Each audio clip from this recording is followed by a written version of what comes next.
নমস্কার বন্ধুরা, shout with Dipanjan চ্যানেলে আপনাদের সকলকে স্বাগত জানাই। আপনারা শুনছেন শ্রীমকথিত শ্রী শ্রী রামকৃষ্ণ কথামৃত চতুর্দশ পর্ব নিয়ে আপনাদের কাছে চলে এসেছি। আজকের পর্ব শুরু করা যাক।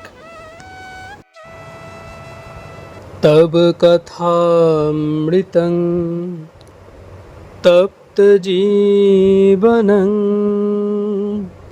কবিভিরীরিতং কল্মষাপহম শ্রবণমঙ্গলং শ্রীমদাততং ভুবি গৃণন্তি যে ভুরিদা জনা। দ্বিতীয় পরিচ্ছেদ।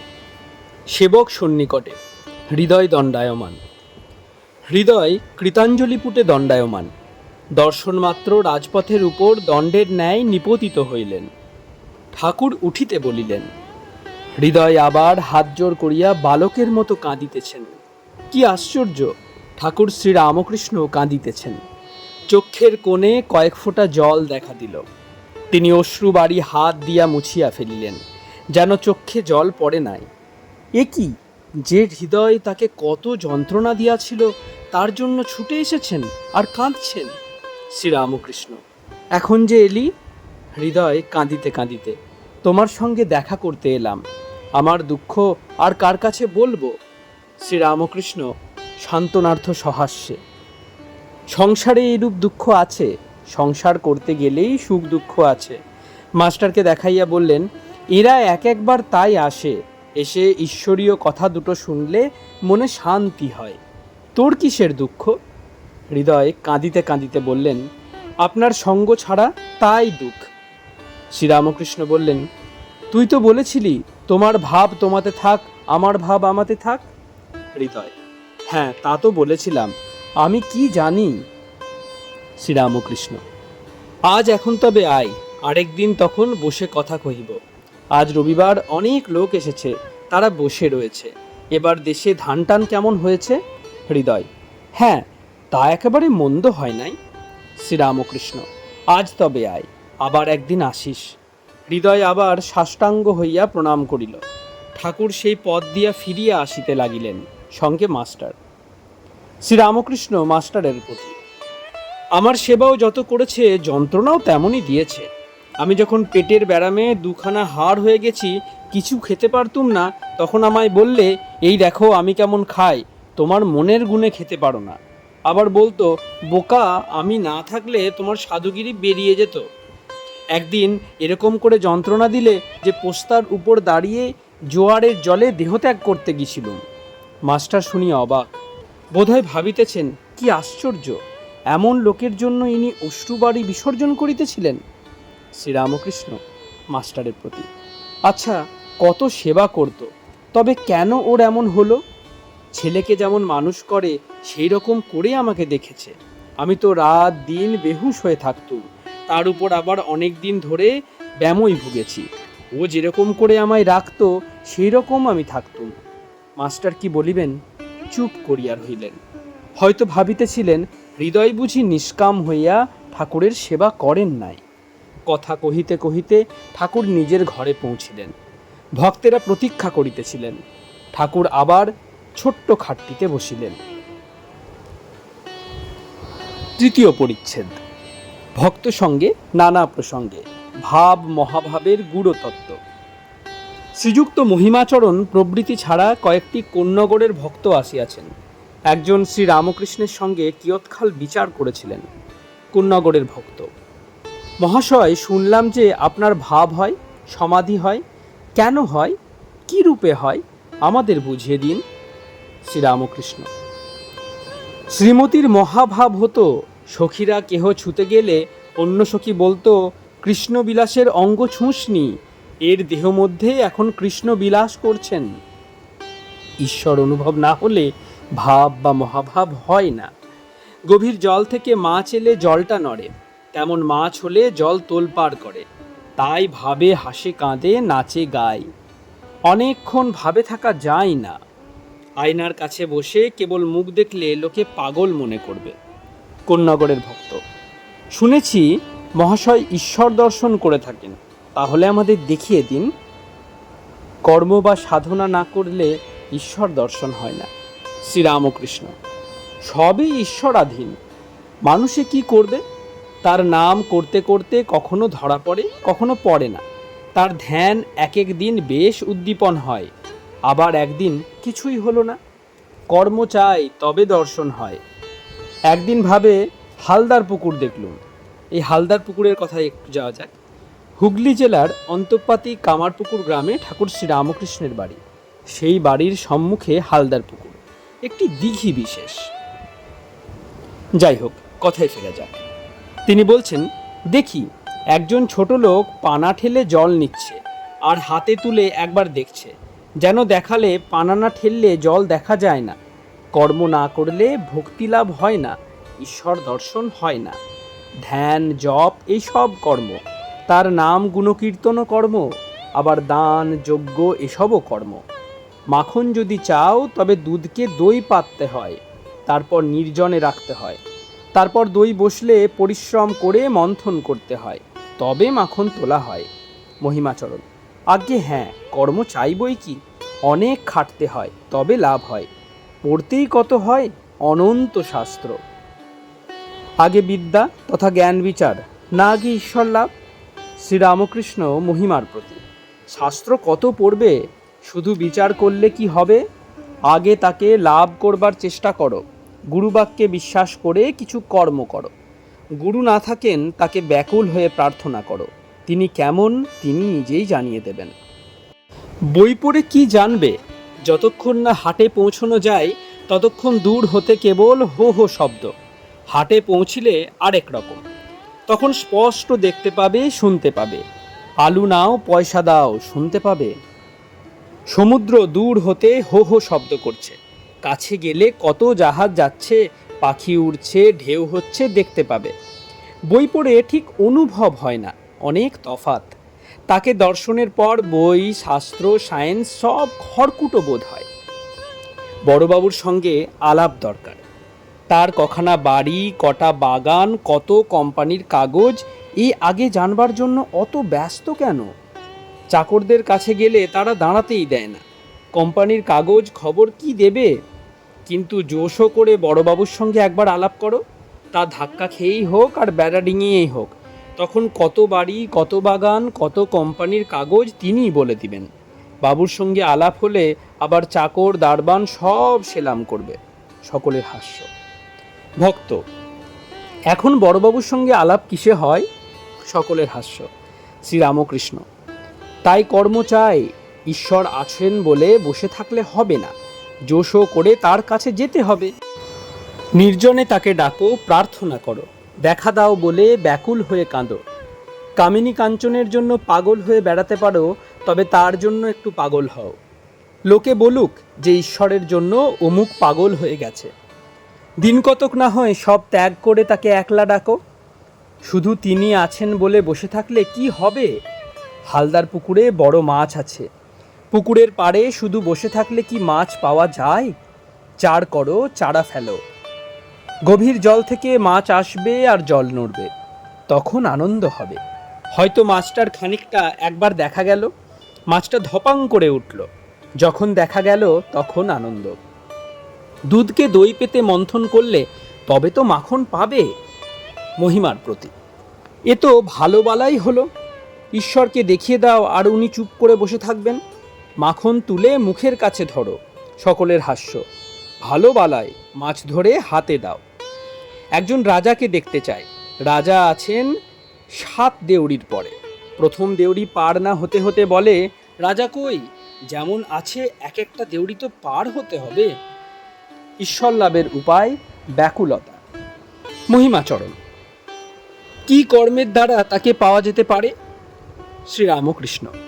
এই কর্মের দ্বারা তাকে পাওয়া যাবে আর এই কর্মের দ্বারা পাওয়া যাবে না তা নয়, তার কৃপার উপর নির্ভর। তবে ব্যাকুল হয়ে কিছু কর্ম করে যেতে হয়। ব্যাকুলতা থাকলে তার কৃপা হয়।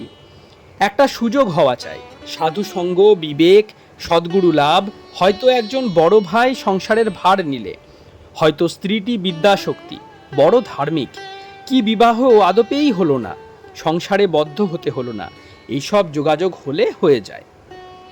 একজনের বাড়িতে ভারী অসুখ, যাই চাই, কেউ বললে 7ই নক্ষত্রে বৃষ্টি পড়বে, বৃষ্টির জল মরার মাথার খুলিতে থাকবে, আরেকটা সাপ ব্যাংকে তেড়ে যাবে, ব্যাংকে ছোবল মারবার সময় ব্যাংকটা যেই লাফ দিয়ে পালাবে অমনি সেই সাপের বিষ মরার মাথার খুলিতে পড়ে যাবে, সেই বিষের ঔষধ তৈয়ার করে যদি খাওয়াতে পারো তবে বাঁচে।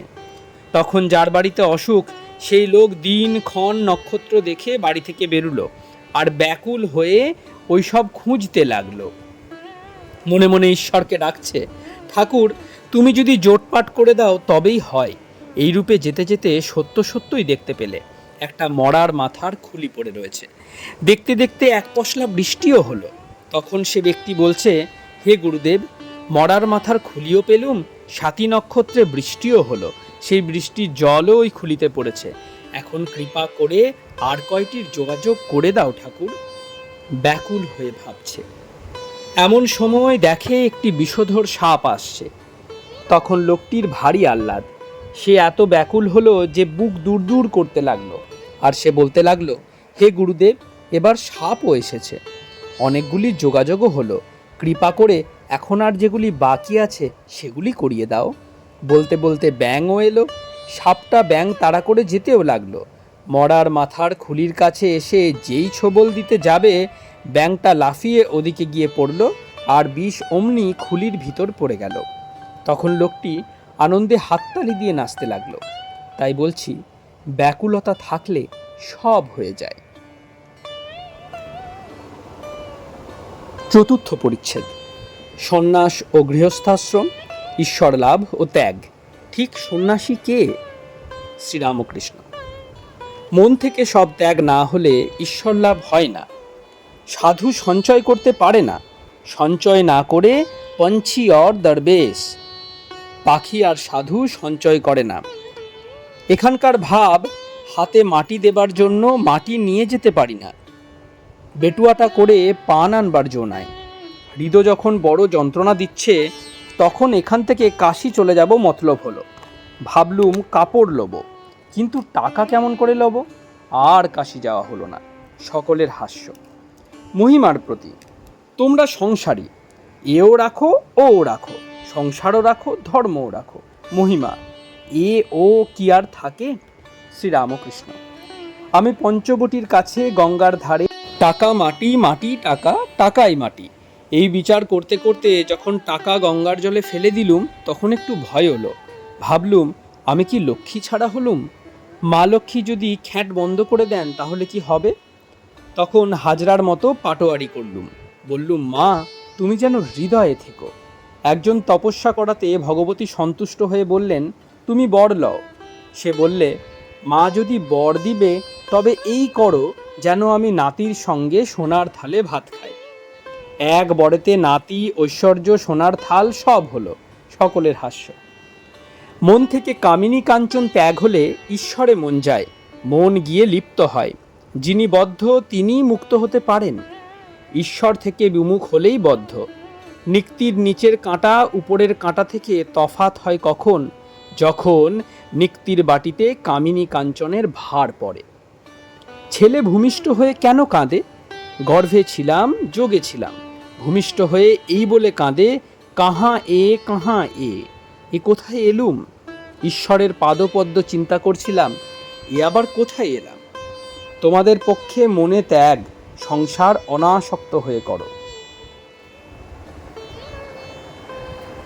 সংসার ত্যাগ কি দরকার? মহিমা, তার উপর মন গেলে আর কি সংসার থাকে? শ্রীরামকৃষ্ণ। সে কি, সংসারে থাকবে না তো কোথায় যাবে? আমি দেখছি যেখানে থাকি রামের অযোধ্যায় আছি। এই জগৎ সংসার রামের অযোধ্যা। রামচন্দ্র গুরুর কাছে জ্ঞান লাভ করবার পর বললেন, আমি সংসার ত্যাগ করব। দশরথ তাকে বোঝাবার জন্য বশিষ্ঠকে পাঠালেন। বশিষ্ঠ দেখলেন রামের তীব্র বৈরাগ্য। তখন বললেন, রাম, আগে আমার সঙ্গে বিচার করো, তারপর সংসার ত্যাগ করো। আচ্ছা জিজ্ঞাসা করি, সংসার কি ঈশ্বর ছাড়া? তা যদি হয় তুমি ত্যাগ করো। রাম দেখলেন ঈশ্বরই জীবজগৎ সব হয়েছেন, তার সত্তাতে সমস্ত সত্য বলে বোধ হচ্ছে। তখন রামচন্দ্র চুপ করে রইলেন। সংসারে কাম ক্রোধ এইসবের সঙ্গে যুদ্ধ করতে হয়, নানা বাসনার সঙ্গে যুদ্ধ করতে হয়, আসক্তির সঙ্গে যুদ্ধ করতে হয়। যুদ্ধ কেল্লা থেকে হলেই সুবিধা, গৃহ থেকে যুদ্ধই ভালো। খাওয়া মেলে, ধর্মপত্নী অনেক রকম সাহায্য করে। কলিতে অন্নগত প্রাণ, অন্যের জন্য 7 জায়গায় ঘোরার চেয়ে এক জায়গায় ভালো। গৃহে কেল্লার ভিতর থেকে যেন যুদ্ধ করা। আর সংসারে থাকো ঝড়ের এঁটো পাত হয়ে। ঝড়ের এঁটো পাতাকে কখনো ঘরের ভিতর লয়ে যায়, কখনো আস্তাকুড়ে। হাওয়া যেদিকে যায় পাতাও সেদিকে যায়, কখনো ভালো জায়গায়, কখনো মন্দ জায়গায়। তোমাকে এখন সংসারে ফেলেছেন, ভালো, এখন সেই স্থানেই থাকো। আবার যখন সেখান থেকে তুলে ওর চেয়ে ভালো জায়গায় লয়ে ফেলবেন, তখন যা হয় হবে। সংসারে আত্মসমর্পণ, রেজিগনেশন, রামের ইচ্ছা। সংসারে রেখেছেন তা কি করবে? সমস্ত তাকে সমর্পণ করো, তাকে আত্মসমর্পণ করো, তাহলে আর কোনো গোল থাকবে না। তখন দেখবে তিনিই সব করছেন, সবই রামের ইচ্ছা। একজন ভক্ত, রামের ইচ্ছা গল্পটা কি? শ্রীরামকৃষ্ণ। কোনো এক গ্রামে একটি তাঁতি থাকে, বড় ধার্মিক, সকলেই তাকে বিশ্বাস করে আর ভালোবাসে। তাঁতি হাটে গিয়ে কাপড় বিক্রি করে। খরিদ্দার দাম জিজ্ঞাসা করলে বলে, রামের ইচ্ছা সুতার দাম 1 টাকা, রামের ইচ্ছা মেহনতের দাম 4 আনা, রামের ইচ্ছা মুনাফা 2 আনা। কাপড়ের দাম রামের ইচ্ছা 1 টাকা 6 আনা। লোকের এত বিশ্বাস যে তৎক্ষণাৎ দাম ফেলে দিয়ে কাপড় নিত। লোকটি ভারী ভক্ত। রাত্রিতে খাবার দাবার পরে অনেকক্ষণ চণ্ডীমণ্ডপে বসে ঈশ্বর চিন্তা করে, তার নাম গুণকীর্তন করে। একদিন অনেক রাত হয়েছে, লোকটির ঘুম হচ্ছে না, বসে আছে, একবার তামাক খাচ্ছে। এমন সময় সেই পথ দিয়ে একদল ডাকাত ডাকাতি করতে যাচ্ছে। তাদের মুটের অভাব হওয়াতে ওই তাঁতিকে এসে বললে, আয় আমাদের সঙ্গে, এই বলে হাত ধরে টেনে নিয়ে চলল। তারপর একজন গৃহস্থের বাড়ি গিয়ে ডাকাতি করলে, কতগুলো জিনিস তাঁতির মাথায় দিলে। এমন সময় পুলিশ এসে পড়ল। ডাকাতিরা পালালো, কেবল তাঁতিটি মাথায় মোট ধরা পড়ল। সে রাত্রি তাকে হাজতে রাখা হলো। পরদিন ম্যাজিস্ট্রেট সাহেবের কাছে বিচার। গ্রামের লোক জানতে পেরে সব এসে উপস্থিত। তারা সকলে বললে, হুজুর, এ লোক কখনোই ডাকাতি করতে পারে না। সাহেব তখন তাঁতিকে জিজ্ঞাসা করলে, কি গো, তোমার কি হয়েছে বলো। তাঁতি বললে, হুজুর, রামের ইচ্ছা আমি রাত্রিতে ভাত খেলুম, তারপর রামের ইচ্ছা আমি চণ্ডীমণ্ডপে বসে আছি। রামের ইচ্ছা অনেক রাত হলো, আমি রামের ইচ্ছা তার চিন্তা করছিলাম আর তার নাম গুণগান করছিলাম।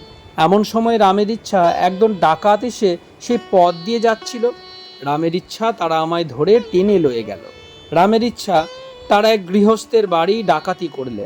রামের ইচ্ছা আমার মাথায় মোট দিল। এমন সময় রামের ইচ্ছা পুলিশ এসে পড়ল। রামের ইচ্ছা আমি ধরা পড়লুম। তখন রামের ইচ্ছা পুলিশের লোকেরা হাজতে দিল। আজ সকালে রামের ইচ্ছা হুজুরের কাছে এনেছে।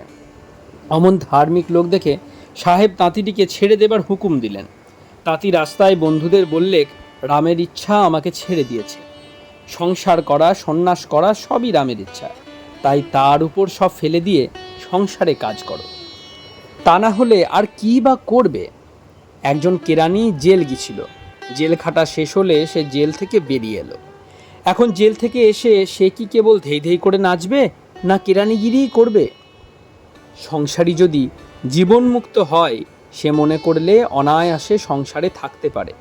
যার জ্ঞান লাভ হয়েছে তার এখান সেখান নেই, তার সব সমান।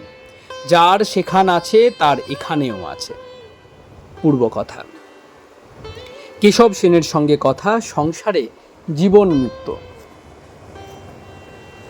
যখন কেশব সেনকে বাগানে প্রথম দেখলুম, বলেছিলাম, এরই ল্যাজ খসেছে।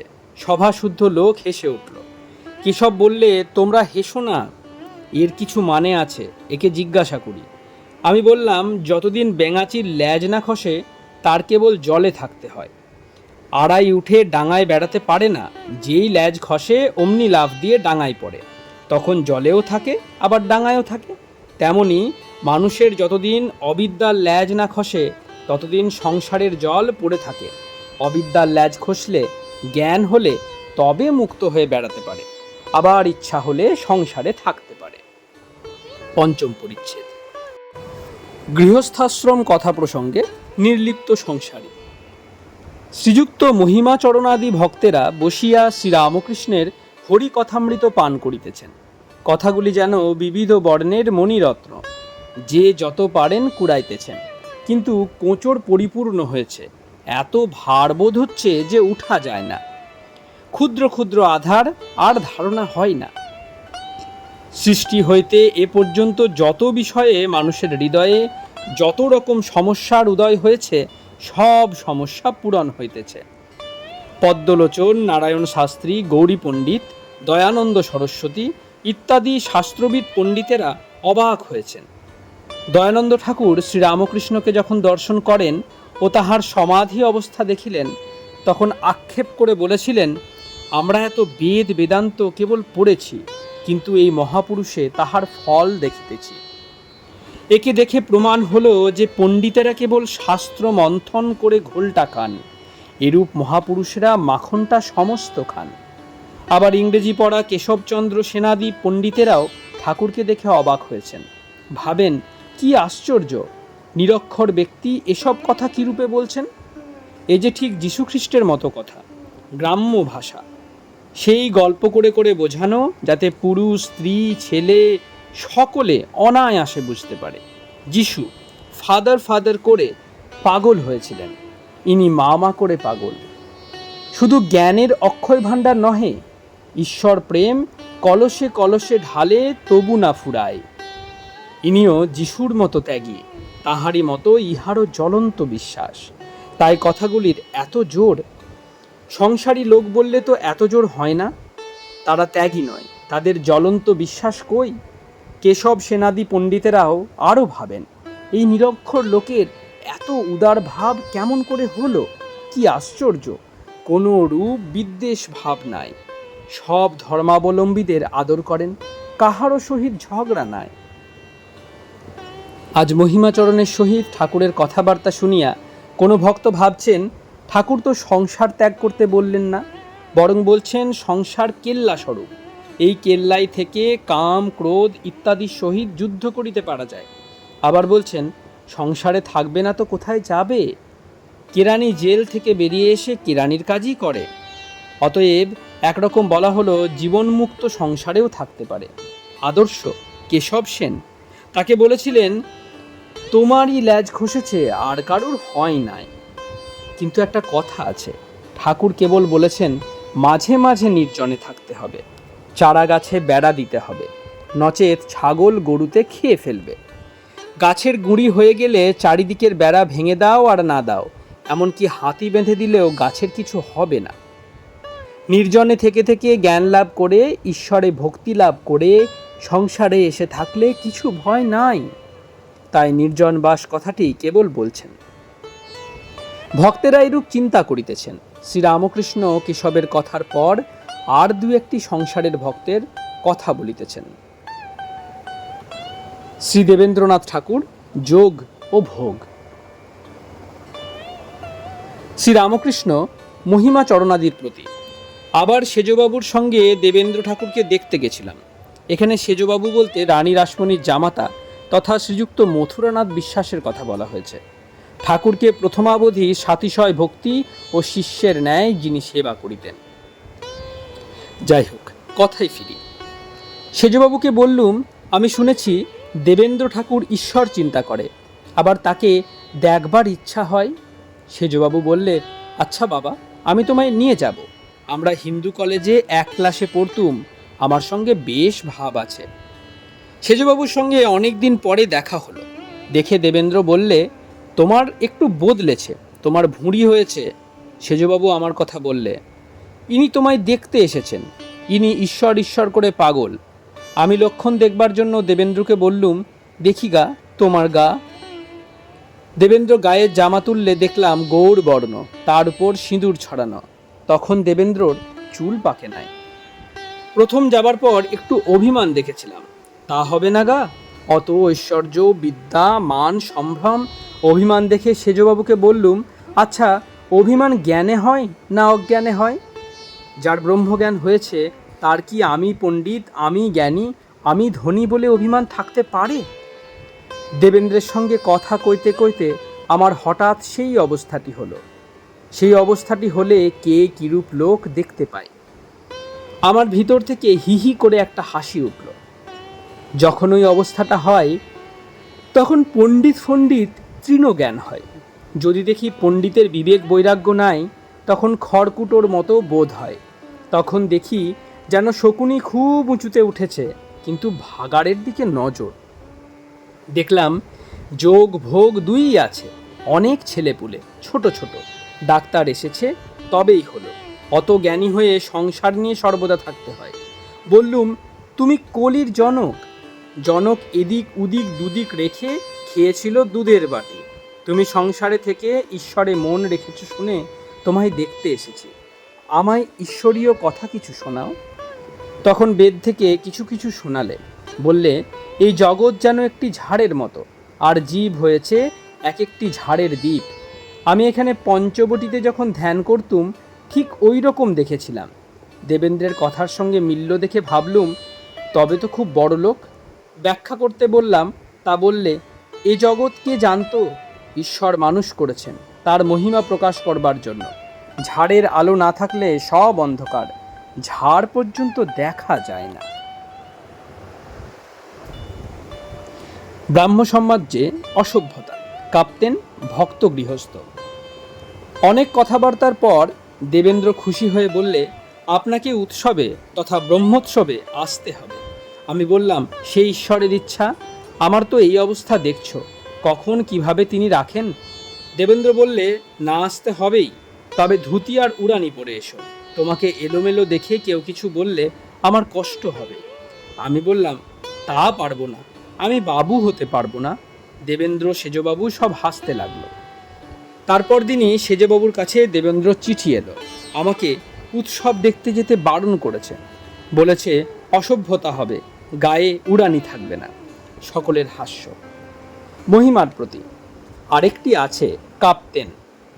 এই কাপ্তেন হলেন শ্রী বিশ্বনাথ উপাধ্যায়, নেপাল নিবাসী, নেপালের রাজার উকিল, রাজ প্রতিনিধি, যিনি কলকাতায় থাকতেন। অতি সদাচার নিষ্ঠ ব্রাহ্মণ ও পরম ভক্ত। সেই কাপ্তেন সংসারী বটে, কিন্তু ভারী ভক্ত। তুমি আলাপ করো। কাপ্তেনের বেদ, বেদান্ত, শ্রীমদ্ ভাগবত, গীতা, অধ্যাত্ম এসব কণ্ঠস্থ। তুমি আলাপ করে দেখো। খুব ভক্তি। আমি বরাহনগরে রাস্তা দিয়ে যাচ্ছি, তা আমায় ছাতা ধরে। ওর বাড়িতে লয়ে গিয়ে কত যত্ন, বাতাস করে, পা টিপে দেয়, আর নানা তরকারি করে খাওয়ায়। আমি একদিন ওর বাড়িতে পায়খানায় বেহুশ হয়ে গেছি। ও তো আচারি, পায়খানার ভিতর আমার কাছে গিয়ে পা ফাঁক করে বসিয়ে দেয়। অত আচারি, ঘৃণা করলে না? কাপ্তেনের অনেক খরচা। কাশিতে ভাইরা থাকে, তাদের দিতে হয়। মাগ আগে কৃপণ ছিল, এখন এত বিব্রত হয়েছে যে সব রকম খরচ করতে পারে না।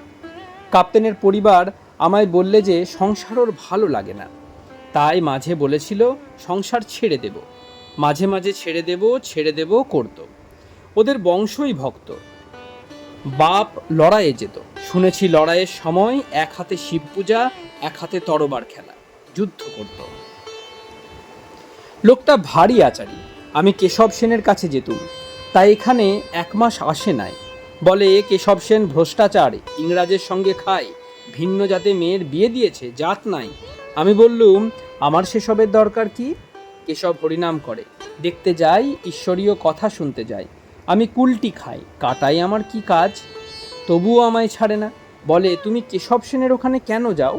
তখন আমি বললুম, একটু বিরক্ত হয়ে, আমি তো টাকার জন্য যাই না, আমি হরিনাম শুনতে যাই। আর তুমি লাট সাহেবের বাড়িতে যাও কেমন করে? তারা ম্লেচ্ছ, তাদের সঙ্গে থাকো কেমন করে? এসব বলার পর তবে একটু থামে। কিন্তু খুব ভক্তি। যখন পূজা করে, কর্পূরের আরতি করে, আর পূজা করতে করতে আসনে বসে স্তব করে। তখন আরেকটি মানুষ যেন তন্ময় হয়ে যায়। আপনারা শুনছেন শ্রীমকথিত শ্রী শ্রী রামকৃষ্ণ কথামৃত। প্রণাম করার মাধ্যমে আজকের এই 14দশ পর্বটি এখানেই শেষ করব। চলুন। প্রণাম করা যাক।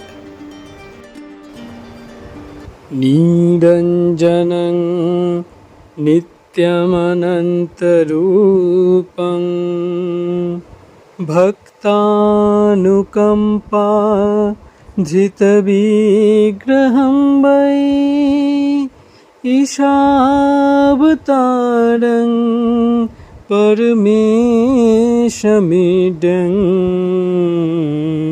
তং রামকৃষ্ণং শিরসা নমামি।